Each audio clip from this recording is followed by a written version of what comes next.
podcast, Think Before You Click, the podcast where we break down how to stay smart and safe in the digital world. I'm Barola. I'm James Nathan Martinez and Anne McCoy. So today we've got something pretty hot to talk about, the new app, Scatters. So people are virtual spinning wheel and trying their luck to be greens. But before you dive in, hold on, think before you click. Yeah, bro. Scatter sounds like a lot more fun, but let's be real. These kinds of apps or casinos, whatever you call them, they are built to make you lose more than you win. So I'll give you tips. So tip number one, set a budget before you start playing because this is big. So what do you think, Ian? Exactly, bro. Like figure out how much you're okay with losing because, let's face it, this kind of app aren't built for you to win in the long run. Totally, bro. The whole part of this plan is to keep you playing as long as possible. So once you've hit that limit, don't convince yourself to go. Exactly, bro. Know to walk away. Scatters, flashes, and sound effects. They are made to pull you in. Oh, for sure. In those things where you almost win, there's no accident at all. It's all part of the plan to keep you chasing. But there's the thing. Gambling should be fun, not stressful. And definitely not something that leaves you broke. Exactly, bro. Tip number 3, don't fall into the trap. Scatter is built for you to keep clicking, but you've gotta stay in control of your time and money. Yeah, bro. Use the app limit if you need to. Seriously. Your time and your cash are more valuable than some digital jackpot. So, just to sum it up, Scatter can be more fun if you know what you're doing. Set a budget, know when to walk away, and don't let the app control you. So play smart, stay safe, and have fun. That's what it's all about. Thanks for listening to our podcast, Think Before You Click. If you learned something today, don't forget to follow us. Stay tuned and wait for our next episode. Hey guys, I almost got scammed yesterday. I received a message that randomly win a lotto. That sounds like phishing scam. They'll try to trick you into giving up your info by messaging you messages that looks very legit. Did you click on a link? No, thankfully, I remembered not to click the link on the sketchy message. I just ignore it. It's crazy how convincing these scams can be. Yeah, I almost filed for a scam phone call the other day. Someone called me in saying that they were tech support and my computer had a virus. They wanted me to download some software to fix it. Classic scam move. They'll try to take control of your computer that way. If you didn't ask for tech support, don't trust them because if real tech support doesn't call you out of nowhere, I know, right? I told them I wasn't interested in that. You really have to be on your guard these days. Oh, really? It's not just a message or call. Either I forgot the text word too. Stuff like your package could not be delivered. Click this link to update your details. I was not expecting a package, so I knew it was fake. yep, those are phishing texts. They want you to click on a link, then steal your info. then the best rule for that is, if it feels off, it probably is. Check for official website or contacts. Exactly. It's all about staying alert and not giving out your personal info unless you're 100% sure it's legit. Good point. We just need to keep reminding each other to stay safe in online. Scammers are getting better, but we can be smarter too. Definitely. If something doesn't feel right, trust your guts and double check. Hey everyone, welcome back to Think Before You Click, where we talk about how to stay safe, smart, and respectful in the online world. I'm Cristiano Lozano, and as always, I'm here with Mike Tumulin and Jericho Torrio. Today, we're diving into a really important topic, cyberbullying and online harassment. This is a heavy one, but it's something we all need to talk about. Right guys? Definitely. We hear the word cyberbullying thrown around a lot, but do people really understand what it looks like? It can happen to anyone, and sometimes people don't even realize that what they're doing is harassment. Exactly. It's not just about the mean comments, it can be more subtle but still as harmful. Whether it's through DMs, posts, or even spreading rumors online, it's all a part of the same toxic cycle. So today, we're breaking it down and talking about what cyberbullying looks like, how to handle it, and most importantly, how to stop it. Let's start with tip number 1. Recognizing cyberbullying. It's not always easy to spot because it comes in so many forms. We're talking about name calling, spreading false information, trolling, and even exclusion from online groups. Sometimes people think they're just joking around, but if it's hurting someone, it's bullying. What do you guys think? Yeah, it can be really subtle sometimes, like those sarcastic comments that are meant to embarrass people publicly, or create fake profiles to mock or impersonate someone. Even things like spreading screenshot or private conversation can cross the line into harassment. Exactly, and what's worse, it's all happening online. So bullies feel like they're anonymous or untouchable, but that doesn't make it any less real for the person on the receiving end. That's worse, hurt just as much, even more because they can reach bigger audience. Hey online users, welcome back to our podcast Think Before You Click. I'm Adrian and today we will discuss an important topic which is digital footprint management. We'll discuss how the data we leave online can impact our privacy, security, and reputation. So let's start with my friend Nakwa. So bro, could you start by explaining what a digital footprint is and why it matters? Of course, bro, a digital footprint is a data trail you leave behind. When you use the internet, it is like website you visited, posts you make, and even online purchases. It matters because it can affect both your personal and professional life. Ah, I see. So bro, Martilian, what should we be concerned about and how our digital footprint are being used?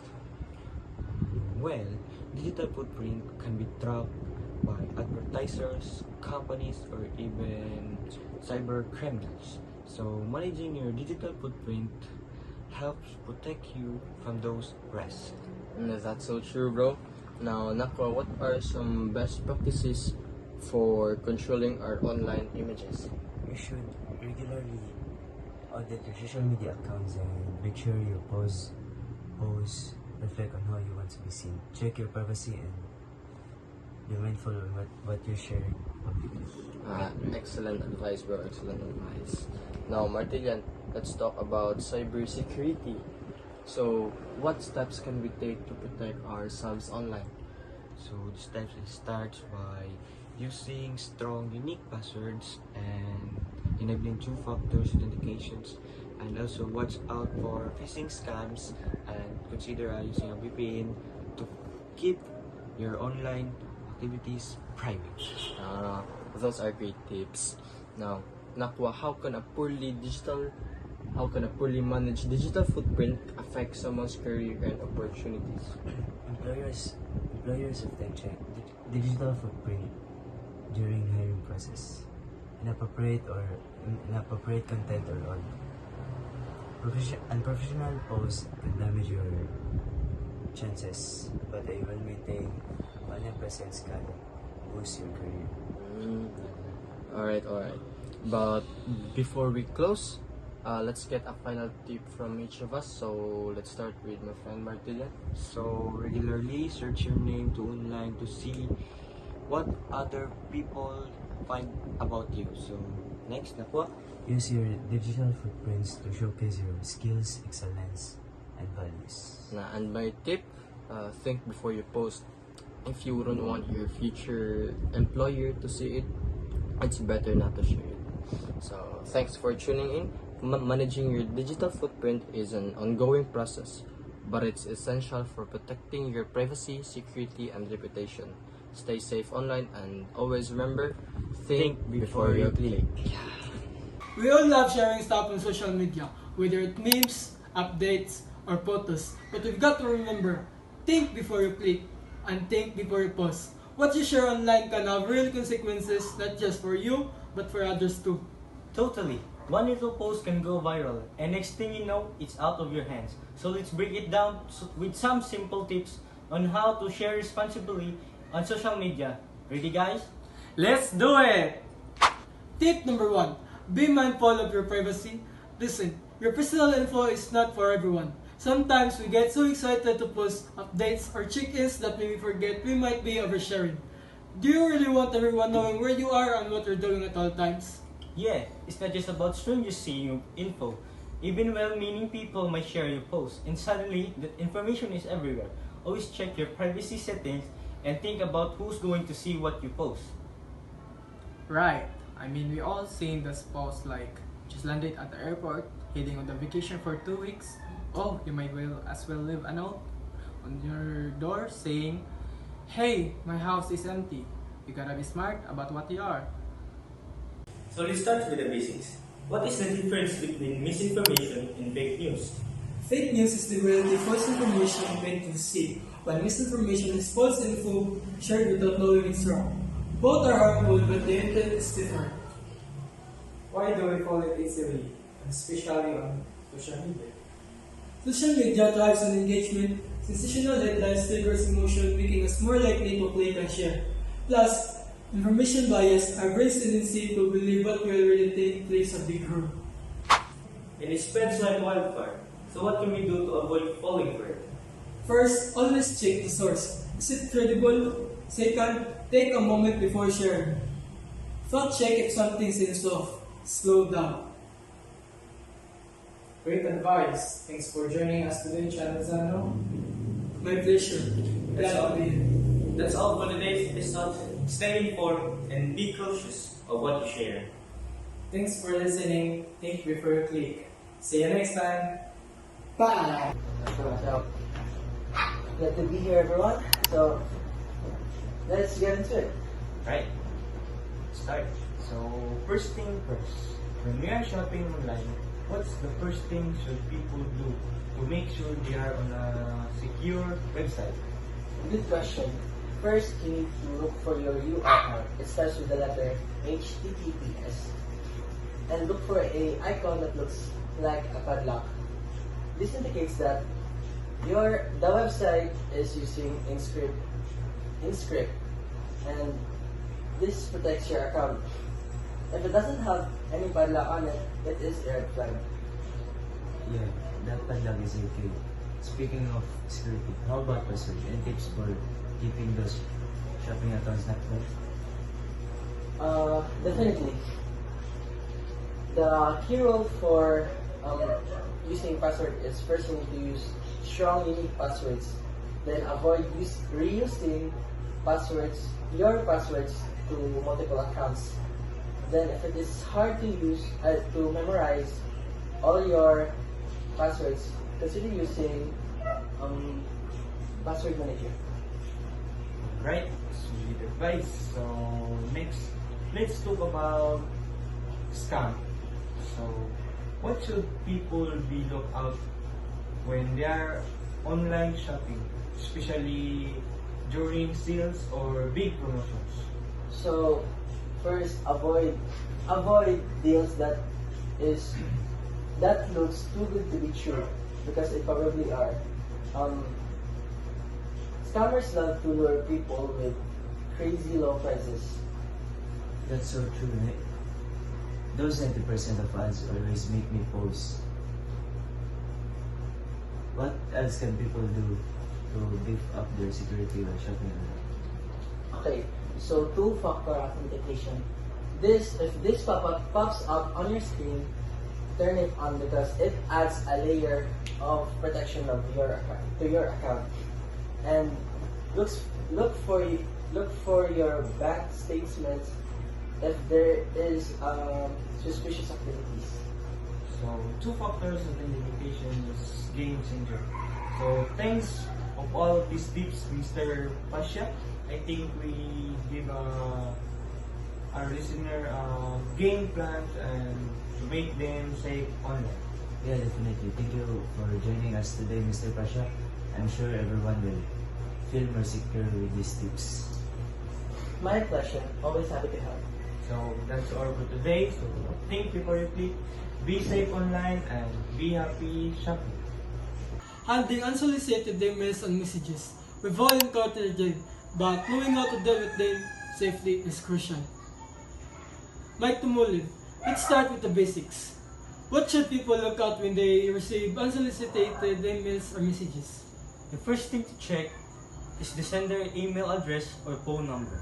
Often, these email from address that look suspicious or don't match the company they claim to be from. Be wary of alarming language that pressures you into acting quickly. Jerry Cotorio, what are common signs that an unsolicited image might be a phishing attempt? Phishing attempts often use threats or create sense of urgency, claiming that your account will be locked or your information compromised unless you act immediately. They also include links to fake websites designed to steal your information or request your personal data directly. And if someone receives a suspicious email or message, what should they do? Do not click or email links or download any attachments. Delete the message immediately. If it appears to be a legitimate company, contact the company directly, using official contact information to verify the message. What if the email seems to come from someone you know but it feels off? How should you handle that? Even if email looks like it's from a familiar contract, it could be from a compromised account. Reach out to be a contract using different communication method to verify they sent the email. Avoid clicking or any links to download the attachment from unexpected emails. Mike Tumulin, are there any additional security measures people should consider to protect themselves from unsolicited messages? Definitely, use spam filters and update your email security settings to block unwanted messages. Educating yourself about common phishing tactics can also help you recognize and avoid them. To wrap our final episode, let's get some last tip from each of you. If someone doesn't feel right, trust your instinct and double check.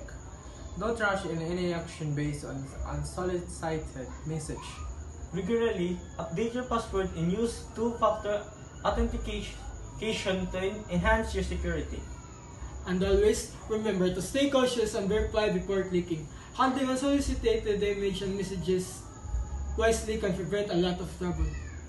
So, thank you to all our listeners for joining us throughout this series. It's been a pleasure sharing these tips with you. Stay safe online and remember to think before you click.